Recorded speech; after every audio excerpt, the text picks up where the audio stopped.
महाभारत कथा में आप लोगों को तीसरी कथा सुनाएंगे, जिसके अंदर धृतराष्ट्र, पांडु तथा विदुर के बारे में बताएंगे। तो वीडियो लाइक शेयर करना ना भूलें, साथ ही चैनल को सब्सक्राइब जरूर करें। सत्यवती के चित्रांगद और विचित्रवीर्य नामक दो पुत्र हुए। शांतनु का स्वर्गवास चित्रांगद और विचित्रवीर्य के बाल्यकाल में ही हो गया था, इसलिए उनका पालन पोषण भीष्म ने किया। भीष्म ने चित्रांगद के बड़े होने पर उन्हें राजगद्दी पर बिठा दिया, लेकिन कुछ ही काल में गंधर्वों से युद्ध करते हुए चित्रांगद मारा गया। इस पर भीष्म ने उनके अनुज विचित्रवीर्य को राज्य सौंप दिया। अब भीष्म को विचित्रवीर्य के विवाह की चिंता हुई।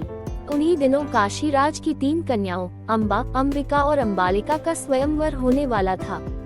उनके स्वयंवर में जाकर अकेले ही भीष्म ने वहां आए समस्त राजाओं को परास्त कर दिया और तीनों कन्याओं का हरण करके हस्तिनापुर ले आए।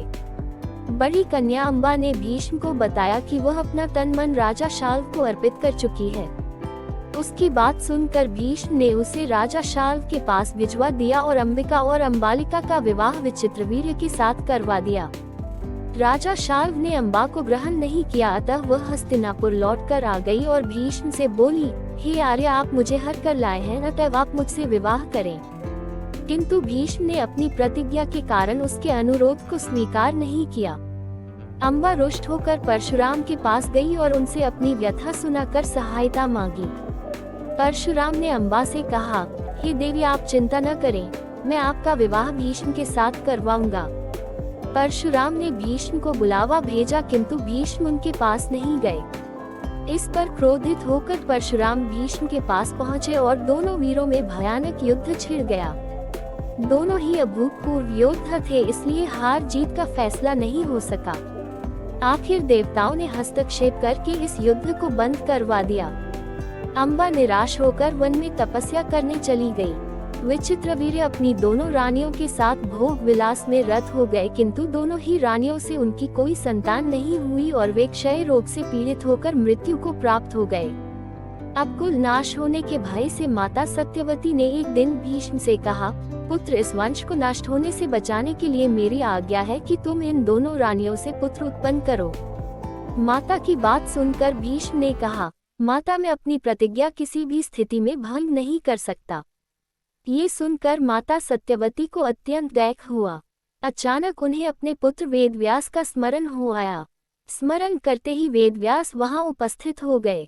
सत्यवती उन्हें देखकर बोली, हे पुत्र, तुम्हारे सभी भाई निसंतान ही स्वर्गवासी हो गए, अतः मेरे वंश को नाश होने से बचाने के लिए मैं तुम्हें आज्ञा देती हूँ कि तुम उनकी पत्नियों से संतान उत्पन्न करो। वेदव्यास उनकी आज्ञा मानकर बोले, माता, आप उन दोनों रानियों से कह दीजिए कि वे 1 वर्ष तक नियम व्रत का पालन करते रहे, तभी उनको गर्भ धारण होगा। 1 वर्ष व्यतीत हो जाने पर वेदव्यास सबसे पहले बड़ी रानी अंबिका के पास गए।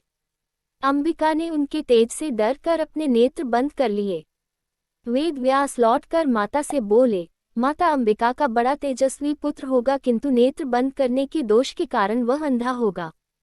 सत्यवती को ये सुनकर अत्यंत दुख हुआ और उन्होंने वेदव्यास को छोटी रानी अंबालिका के पास भेजा। अंबालिका वेदव्यास को देखकर भय से पीली पड़ गई। उसके कक्ष से लौटने पर वेदव्यास ने सत्यवती से कहा, माता, अंबालिका के गर्भ से पांडु रोग से ग्रसित पुत्र होगा। इससे माता सत्यवती को और भी दुख हुआ और उन्होंने बड़ी रानी अंबालिका को पुनः वेदव्यास के पास जाने का आदेश दिया। इस बार बड़ी रानी ने स्वयं न जाकर अपनी दासी को वेदव्यास के पास भेज दिया। दासी ने आनंद पूर्वक वेदव्यास से भोग कराया। इस बार वेदव्यास ने माता सत्यवती के पास आकर कहा, माते, इस दासी के गर्भ से वेद वेदांत में पारंगत अत्यंत नीतिवान पुत्र उत्पन्न होगा। इतना कहकर वेदव्यास तपस्या करने चले गए। समय आने पर अंबिका के गर्भ से जन्मांध धृतराष्ट्र, अंबालिका के गर्भ से पांडु रोग से ग्रसित पांडु तथा दासी के गर्भ से धर्मात्मा विदुर का जन्म हुआ।